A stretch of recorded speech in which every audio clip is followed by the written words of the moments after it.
Good evening everyone, কেমন আছো তোমরা সবাই? আজ অনেক দিন পর আবার তোমাদের কাছে চলে এসেছি আমার শাশুড়ির বানানো একটা রেসিপি নিয়ে, যেটা পুজো স্পেশাল।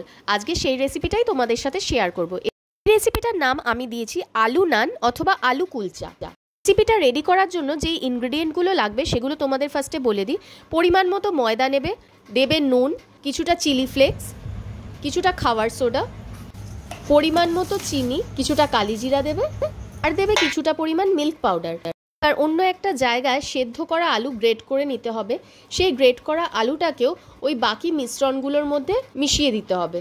আর দিতে হবে ধনেপাতা কুচি, কাঁচা লঙ্কা কুচি, যে যেরকম ঝাল খাও সেরকমভাবে কাঁচা লঙ্কা দেবে।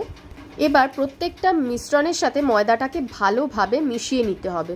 কিছুটা তেলও অ্যাড করবে মাখার সময়, খুব বেশি পরিমাণ তেল অ্যাড করবে না, তাহলে জিনিসটা না খাস্তার মতো হয়ে যাবে। বাট আমরা কিন্তু এটা খাস্তার মতো চাইছি না, আমরা চাইছি সফট হবে। সো অল্প একটুখানি তেল দেবে আর জল দিয়ে দেবে পরিমাণ মতো, যতটা কম জল দেওয়া যায়, কারণ এখানে তো অলরেডি সেদ্ধ আলু ইউজ করা হয়েছে। তো যতটা মোটামুটি কম জল দিয়ে মাখা যায় ততটা জলই দেবে। ময়দাটা বেশ ভালোভাবে আমাদের মাখা হয়ে গেছে। এবার এই ময়দা থেকেই মোটামুটি মিডিয়াম সাইজের কিছু লেচি কেটে নিতে হবে। এবার এই নানটা বেলার পালা। আমি তো ভাই জীবনে কোনো দিন ঠিকঠাকভাবে কিছু রুটি ফুটি বেলিনি। লুচিটা মোটামুটি টেনে টুনে সেট করে দেওয়া যায়, লুচি বেলতে পারি, বাট রুটি আমি কোনো দিনও বেলিনি। তো মাই এসব বেলাবেলি করছিল, তো আমি একটু আবদার করে বললাম তাহলে দাও একটা বেলে দেখি পারি কি না।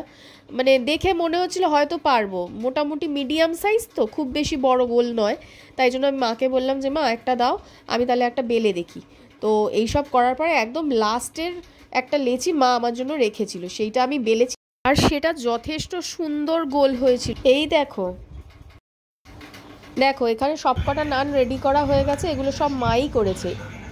এবার কি করতে হবে, ওই বেলে রাখা নানগুলোকে একটা লোহার তাওয়ার উপরে প্রথমে সেঁকে নিতে হবে, দুপিঠি ভালোভাবে সেঁকে নিতে হবে। সেঁকে অন্য একটা পাত্রের উপর রেখে তারপরে এই তাওয়াটার মধ্যে অল্প কিছুটা তেল ব্রাশ করে সেই তেলের মধ্যে উল্টে পাল্টে, তোমরা বাটারও ইউজ করতে পারো, আমরা এখানে রিফাইন্ড অয়েল ইউজ করেছি। তো যাই হোক, ওই সাদা তেলের মধ্যে এপিট ওপিট করে হালকা করে, খুবই সামান্য তেলের মধ্যে ভাজতে হবে। ব্যাস, এভাবেই রেডি হয়ে গেল আমাদের ঘরোয়া আলুর কুলচা অথবা ঘরোয়া স্টাইলে আলুর নান।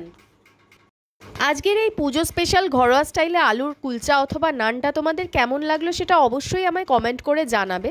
যদি ভালো লেগে থাকে তাহলে প্লিজ একটা লাইক করে দিও, আর ফ্যামিলি আর ফ্রেন্ডসের মধ্যে শেয়ার করে দিও, আর আমার চ্যানেলটাকে সাবস্ক্রাইব করে বেল আইকনটা টিপে দিও, তাতে নতুন কোনো ভিডিও আপলোড করলে ফার্স্ট নোটিফিকেশনটা তোমাদের কাছে পৌঁছে যাবে। তোমাদের প্রত্যেকের পুজো খুব ভালো কাটুক এই কামনা করি। আজকের জন্য এই অবধি, টাটা।